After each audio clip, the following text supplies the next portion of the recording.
Tonight, Prime Minister Monday09 confirms he will step down as Army Commander next year. One woman abused every day, according to latest domestic violence survey report. And we take a look at where our retired aircraft ended up.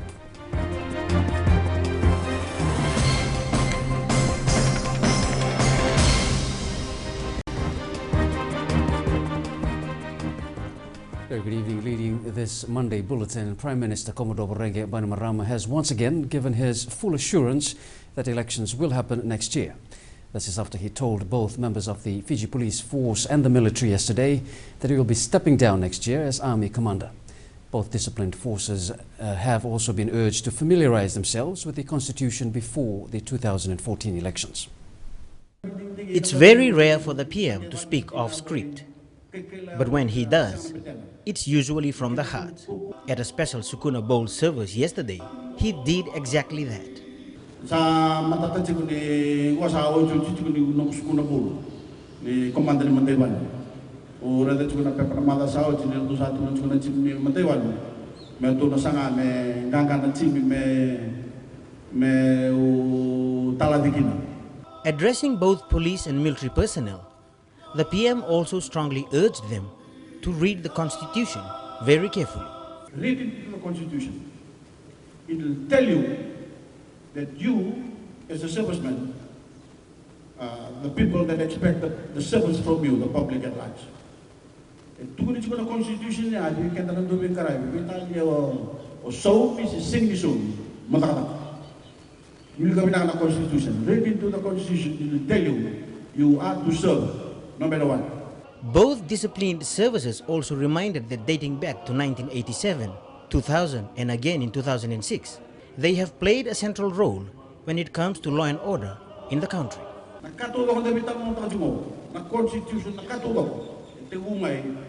law and order situation in our country. And that brings about stability, which we can then enforce the Constitution on whatever reforms we have in mind. Monday09 also reminding both forces to work towards a long-term vision. A vision, he says, is already enshrined in the Constitution. You have to have a vision. If you do not have a vision, you will perish. You must have a vision. The Constitution is chikukin na vision na.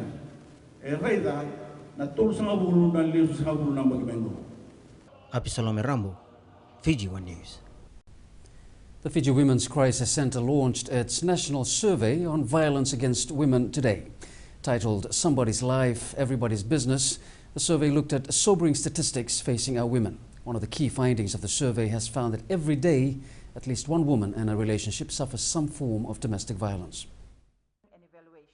The survey has found that 72% of women in a relationship in Fiji have experienced some form of physical, sexual, or emotional abuse in their lifetime.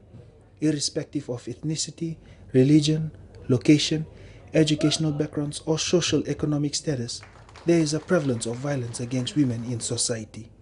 The stats coincide with the findings the Fiji Women's Crisis Center has found in releasing their countrywide survey this morning here in the capital. There were 3,193 women interviewed, with 1,867 from rural areas from all provinces.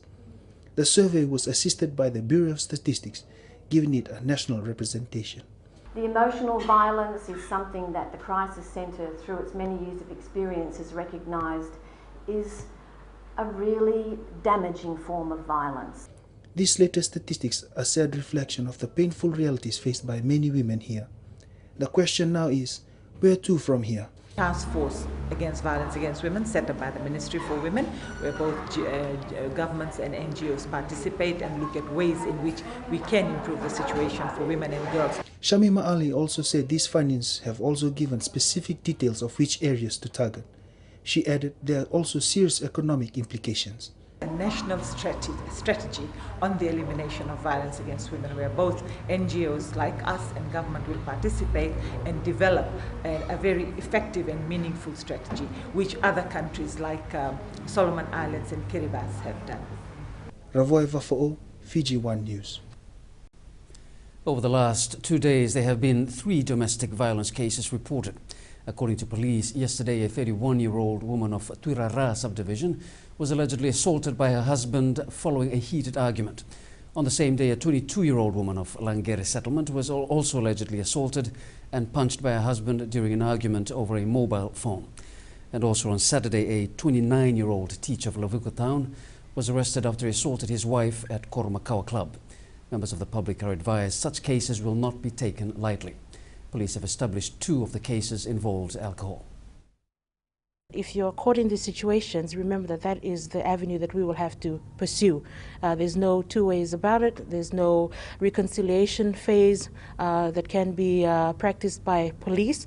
It's something that can only be dealt with in a court of law. During the festive season, we usually record a lot of assault cases, and it's something that we're hoping that members of the public can take into account because of the consequences their actions have on their families. And also today, a 1-day training for civil society partners and community leaders was held in the area of domestic violence, child welfare and crime. Facilitator Nazat Shamim highlighted the importance of a thorough understanding of national guidelines when encountering such incidences. Apisalome Rambo has more. Preparing one for effective service out in the field. And who better to hear it from but a local seasoned expert in the profession. Participants at this workshop know that a higher work rate is expected of them in their actual work environments. Therefore, the need to thoroughly understand and effectively work within national guidelines is critical. It is intended to empower the participants, all of whom are either counsellors or social workers, on the law as it is in writing, but also the effect of the law, bearing in mind the kind of barriers that exist in our society and within our cultures to stop people from accessing the justice system. In one UNFPA 2008 survey, alarming stats recorded that different nature of violence in our homes ranged to as high as the 80% mark, with cultural and social barriers seen as primary contributors to gender violence, a rather worrying trend. But when those gender roles then determine the way a person is treated in the justice system, then it becomes a barrier to equality of justice, because then women tend to be treated differently from men, especially in relation to gender-based violence. So it's all about legal empowerment, especially when gender and culture does not always deliver an equal result. But we have looked at a few case studies,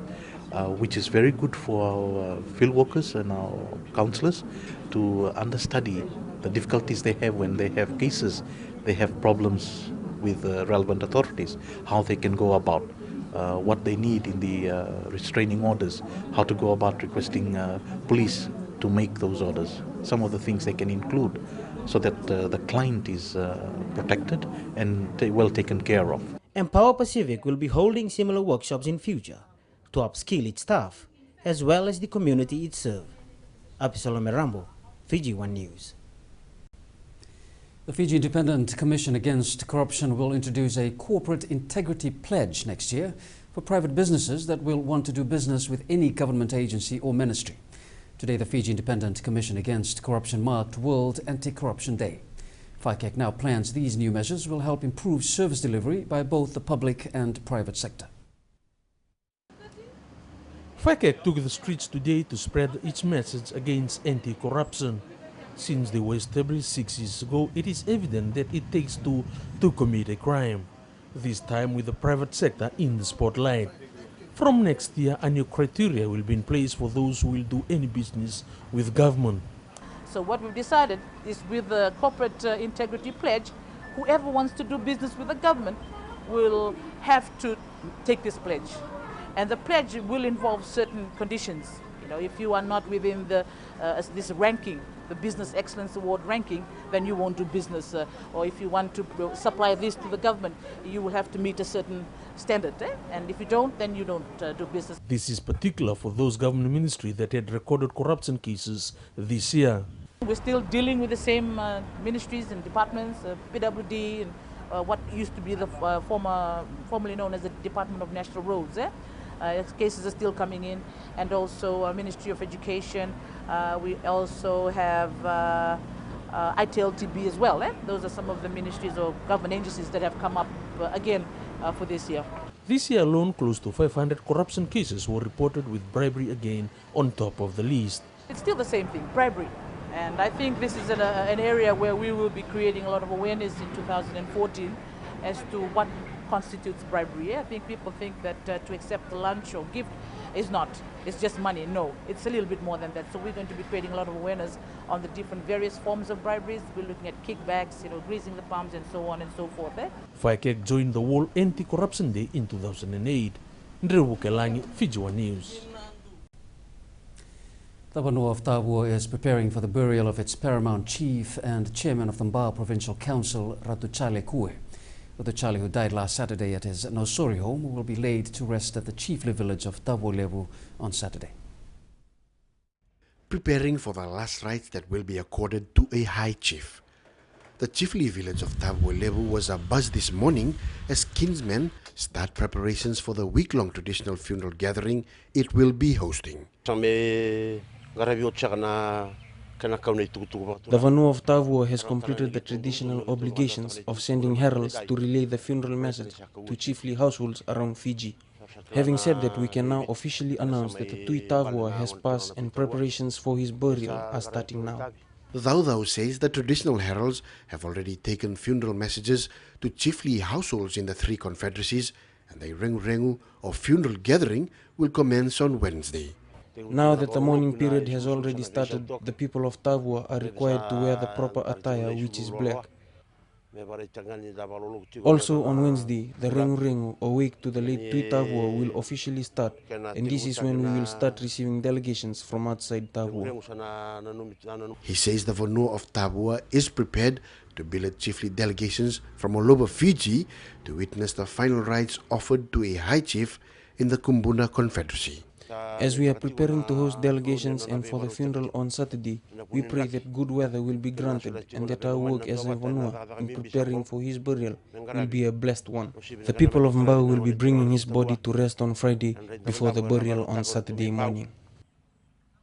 Ratuchale, whose mother hails from the village of Lasakau in the chiefly island of Mbao in Levu, will be laid to rest at the chiefly burial grounds of Tavua Levu on Saturday. Madium Baletamana, Fiji One News. In the news ahead, outgoing Indonesian ambassador awarded with Order of Fiji. And Agriculture Minister targets cocoa industry revival.